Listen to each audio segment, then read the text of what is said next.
one of the things that we have to consider is that our objects might have a connection between how they rotate and how they move through space. So yesterday when we rolled this across the table, it makes it to the end of the table, and it was just right here, and the green tape almost up to the very top. And what we said was that, look, we counted, and delta theta was about 1.5 rotations. And then I told you guys that the radius was 30 centimeters. Now we measured the table. The table came out to be about 275 centimeters. Now, the point of this yesterday was for you to figure out how long the table was based on how many rotations the wheel made. And what you should have done was take, all right, delta theta times 2 pi r equals how far it went. Right? That how far is delta x. It's how far it went. It's the linear displacement. Now, I wanted you to consider what you were actually doing when you did this yesterday. You took delta theta, and I want you to, instead of multiplying it like this, I'd rather you change the order in which you multiply. And we can do that. This is the commutative property. So I'm grouping these things together as opposed to grouping the other things together. Or is it the associative property? I think this is the associative property of algebra. It's been a long time since I had algebra, but I remember some of things. The reason I want you to do it this way is our delta theta was in rotations. We're multiplying by 2 pi. And the reason we're doing that is because, truthfully, it's not 2 pi we're multiplying by. We're multiplying by 2 pi radians per 1 rotation. We're doing a conversion whenever we calculate circumference. The assumption had been when you were in elementary school that you were talking about one circumference of one wheel. But for this class, we're just using the concept of circumference again. And we're taking delta theta, multiplying by a unit multiplier, which converts from rotations to radians, then multiplying by the radius to give us the linear displacement. Now, when you did this yesterday, you actually got 280 centimeters, and that's because we didn't make it right back to the top of the table. So we were estimating, we're just doing a little practice. But what I want you to really see is that there's a way to go from an angular displacement to a linear displacement, and it involves just multiplying by the radius. Now, you have to be careful here, and I want to be careful. I don't want this in the equation, because none of our equations in the past have ever had anything in them that suggested, there was a permanent conversion to use all the time. So this relationship is what I really want you to have in your notes, with the knowledge that this only works when delta theta is in radians.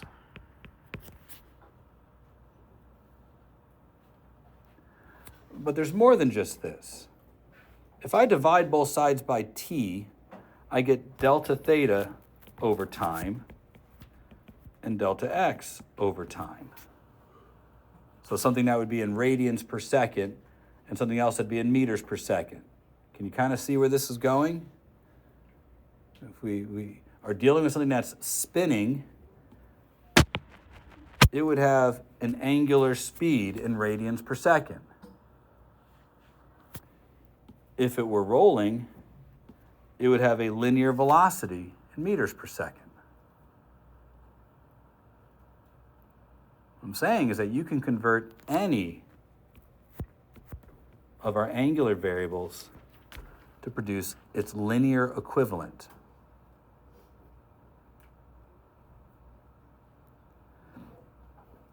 Now, In order for that to work, these have to be in radians. Have to be. Now, I'll let you put this onto your note card too, because I think you're going to need to do this. The real thing that we have to do is be able to move between angular and linear, and that's going to make it more complicated. So if the whole wheel, every part of the wheel is traveling at 0.7 rotations per second, but I want to know how fast this piece is traveling, what its speed is. Yes, you have to know that the radius of the wheel is 30 centimeters.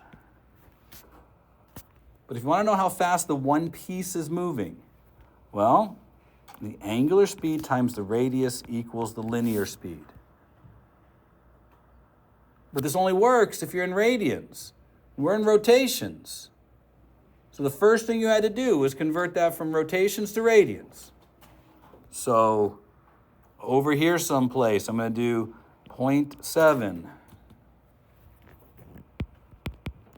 rotations. And, that's rotations per second. And I'm going to have to do 2 pi radians divided by 1 rotation to make sure that I'm in radians per second.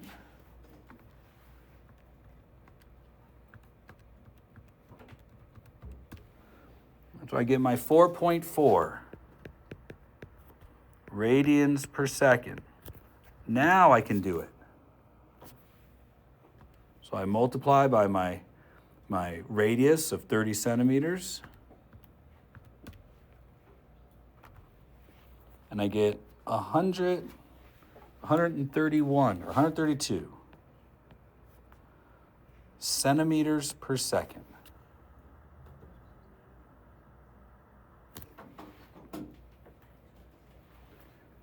Now look, the blue piece of tape is halfway.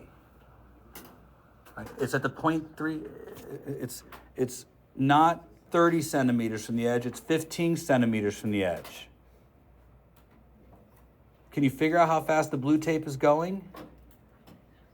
If it's 15 centimeters from the edge? Don't make it hard, it's halfway. These things are related pretty obviously. We don't have to recalculate how fast the wheel is spinning. You know it's spinning the same for the blue tape as it is for the green tape.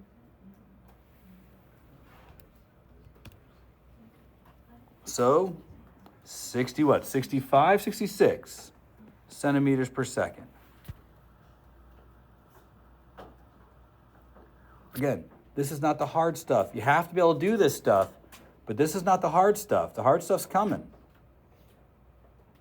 Because I need to impress upon you, after a few moments, the green piece is over here. And the blue piece is as well. Their speed hasn't changed. Their speed hasn't changed, but the direction has changed. These velocities are constantly changing direction. But how fast they're going stays the same. Now, I want to kind of clear something up about that. Let's talk about right here, where still traveling at the same speed, but now we're traveling in another direction. All of these velocities are tangent to the curve because they're traveling in an instantaneous straight line.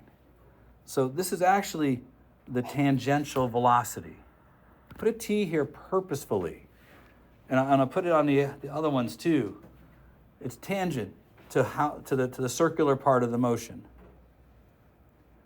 Because you need to consider something that's going to make this a little more complicated in a couple of days.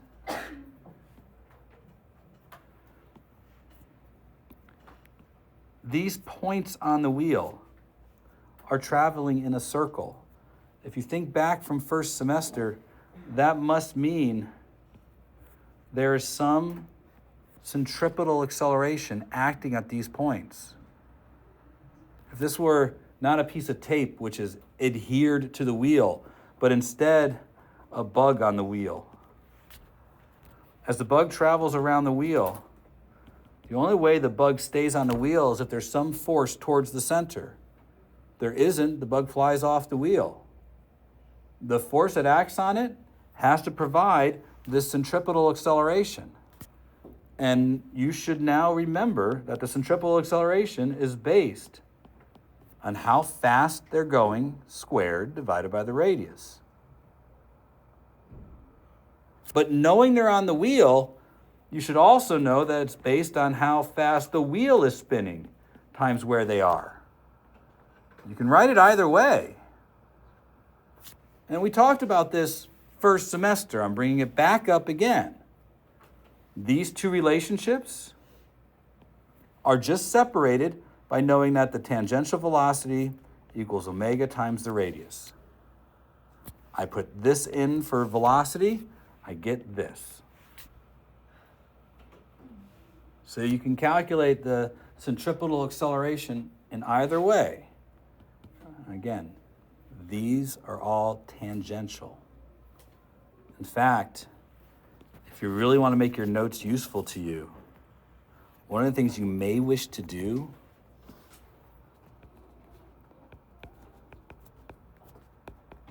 is put down that these are tangential values.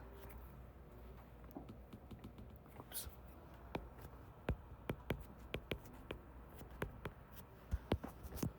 No, Mr. Shelton, come on. I know I'm getting close to the end.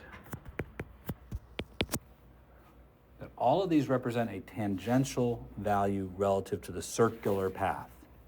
The things are traveling in a circle, but these are instantaneous, they're momentary. They're the velocity at that instant because it keeps changing direction. And because it's traveling in a circle, there's got to be a centripetal acceleration. Now, I'm going to make this more complicated right now. And I promise the last thing I'll do to complicate this. What if I shut the record player off? Or what if I stop spinning the wheel? Then whatever speed it has is going to eventually go to 0, right? That means the wheel is accelerating, right? We were just talked about angular acceleration. But that also means the bug right here, this bug, his velocity is slowing down because the wheel is slowing down. So that means there must be an acceleration this way. That's the tangential acceleration. He has two accelerations. One that keeps him traveling in a circle.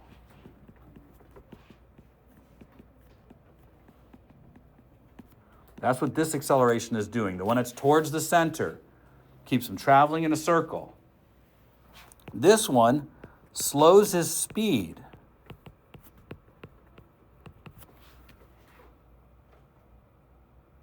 Both of them are happening at once.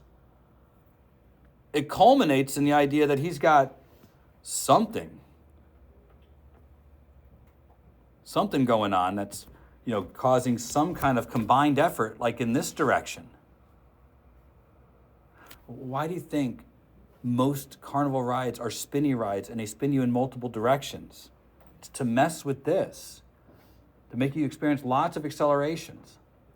If you just get on the carousel, and you probably have never really put this together, but if you're on the carousel, when it goes to stop, the direction you're flung probably feels outward and forwards at the same time when it's being brought to rest, because something's pushing you towards the center to stay in a circle, and something is also pushing out of you to slow you down. And when you speed up, you're probably flung this way, because there's something that's making your velocity faster, but you're still traveling in a circle. So the net effect is you keep being flung outwards, but you also feel a forwards and a backwards. These accelerations are all happening at the same time. We tend to use the word radial to describe the one that's towards the center, because it's along a radius. So the centripetal acceleration is radial. It's along a radius. It's towards the center. And the tangential one is in the direction of motion. So you're moving forwards or backwards. So things that are spinning, they have a complicated set of things happening to them. And we're now responsible for all of that. Now, your questions are not going to be super, super complicated on like calculating this, but you'll have to understand that if the object slows down its spin or speeds up its spin, there's two accelerations that must occur. One that continues to make the object travel in a circle, and one that's either making their linear speed faster or making their linear speed slower.